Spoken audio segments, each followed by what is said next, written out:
Hello students, कैसे हैं आप सब।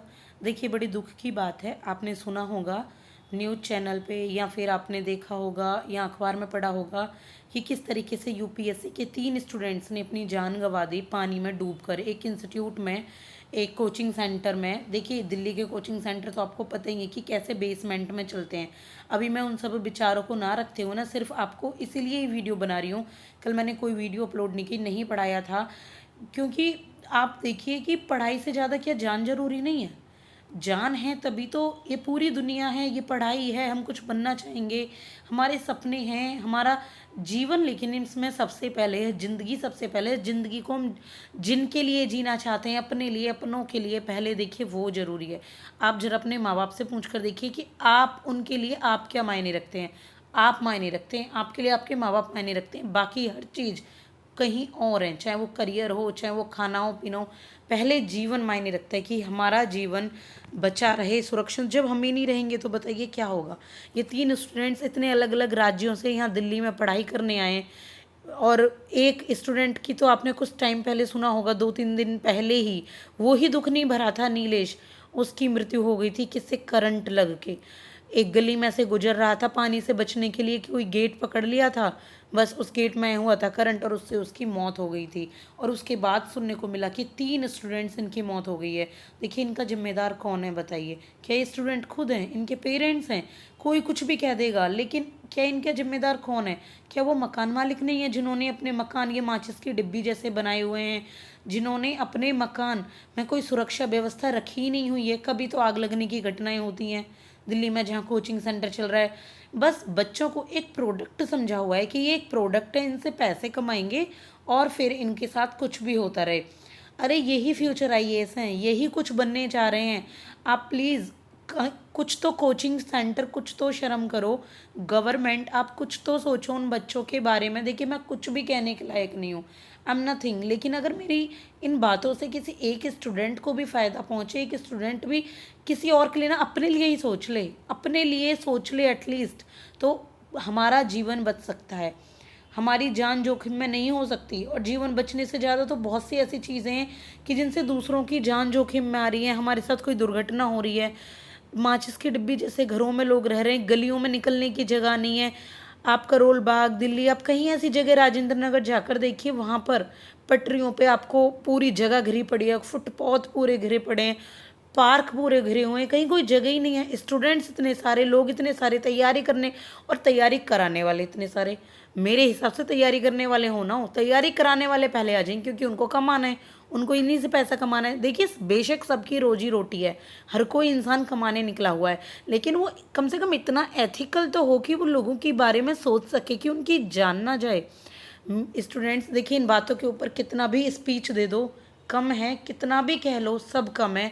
लेकिन सबसे बड़ी बात यह है कि आप अपनी जान को जोखिम में ना डालें। दूसरी बात यह है कि आप ना एक अंधी दौड़ के पीछे मत भागें। लोग मोटिवेट नहीं करते कि आप यूपीएससी की तैयारी कीजिए, आप यूपी पीसीएस एससीएस की तैयारी कीजिए। लोग ना आपको भ्रम में डालते हैं। उससे ज़्यादा लोग होते हैं रील बनाने वाले। आपको पता है, लवसना ने तो बिल्कुल फुल स्टॉप ही कर दिया कि कोई भी लवसना से वीडियो नहीं डालेगा, आपकी फ़ोटो नहीं डालेगा अपनी, कि वो बड़े मज़े कर रहे हैं। लवसना मज़े के लिए नहीं है, लवसना में एक हार्ड कोर ट्रेनिंग होती है। सुबह टाइम से उठना है, डिसिप्लिन होता है, टाइम से सोना होता है, टाइम से खाना होता है, इतनी सारी प्रैक्टिस होती है उसमें। उसमें मज़े नहीं होते, ये सिर्फ दुनिया को दिखाने के लिए होता है। और आपको बताऊं कि जो आपकी तैयारी का टाइम है ना, वो प्रीसियस होता है, वो होता है मज़े का टाइम, वो होता है एक सुंदर टाइम। जो प्रोसेसिंग होती है जिसकी आप तैयारी कर रहे हैं, जिस टाइम आपको कुछ अचीव हो जाता है ना, वो सब सेम हो जाता है जितना कि आप पहले थे। आप फिर से कुछ नया करने की सोचने लगते हो, आप उससे भी संतुष्ट नहीं हो पाते।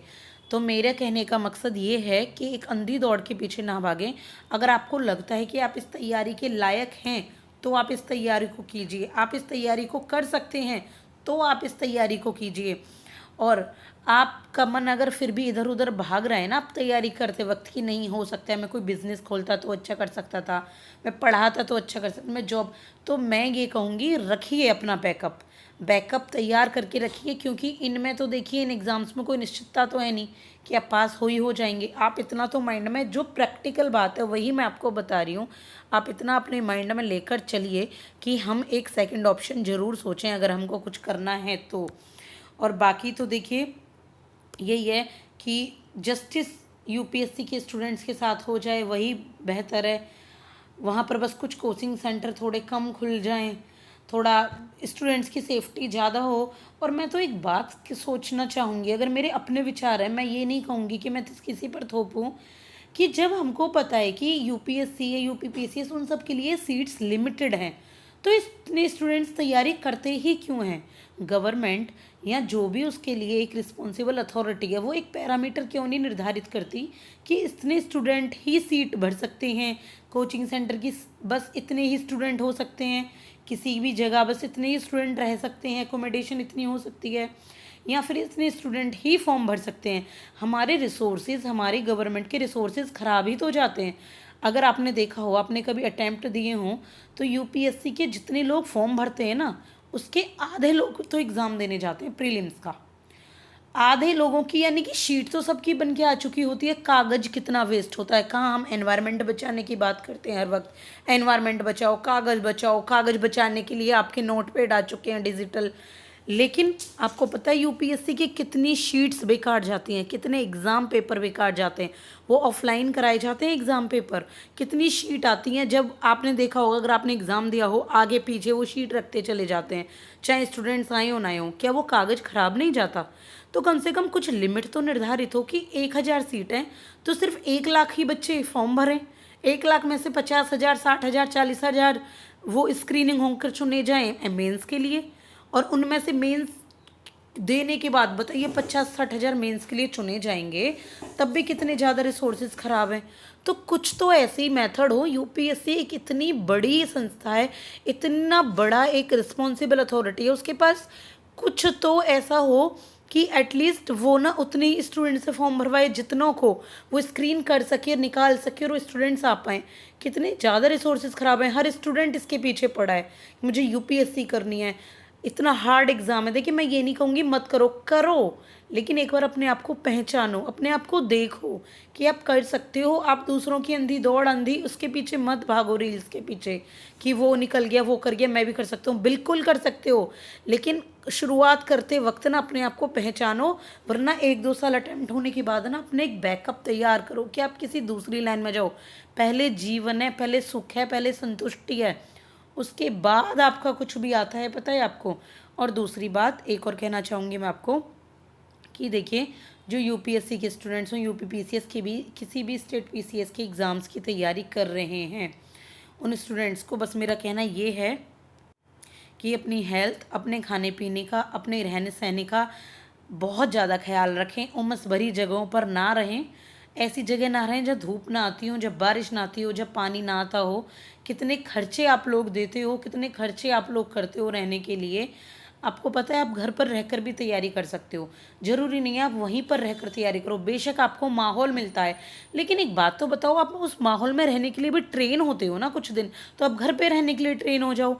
आप 21 दिनों तक कुछ भी करके देखो, कहीं पर भी आप उसमें ट्रेन हो जाओगे, माहिर हो जाओगे। आप घर पर तैयारी करो, कह दो पेरेंट्स को इतना पैसा मैं आपका दिल्ली जाकर खर्च करूँगा, उससे अच्छा है ना मैं घर पे बैठ के तैयारी करूँ। आजकल तो यार ऑनलाइन इतना उपलब्ध है आपके लिए, सब कुछ इतना उपलब्ध है जिसका कोई हिसाब ही नहीं है।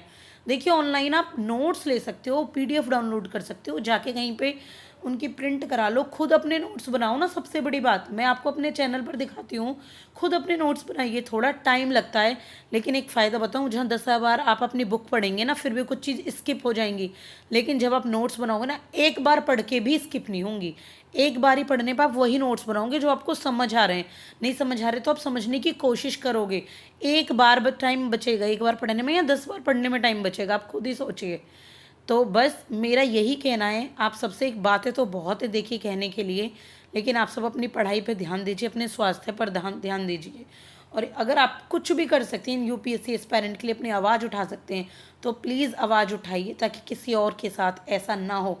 इनके साथ ऐसा हुआ है ना, ये बहुत दुखद बात है, बहुत, ये कोई मजाक नहीं है, ये बहुत ज़्यादा दुखद बात है। प्लीज़ स्टूडेंट्स, प्लीज़ आप सब अपना ख्याल रखिए। पढ़ाई से पहले आपकी जान है, और फिर आप पढ़ाई पर ध्यान दीजिए। प्लीज़ आप ऐसा कीजिए जो आपके लिए बेहतर हो, कोई और नहीं करेगा, आप खुद सोच सकते हैं, खुद कर सकते हैं। Please take care of yourself. Thank you so much.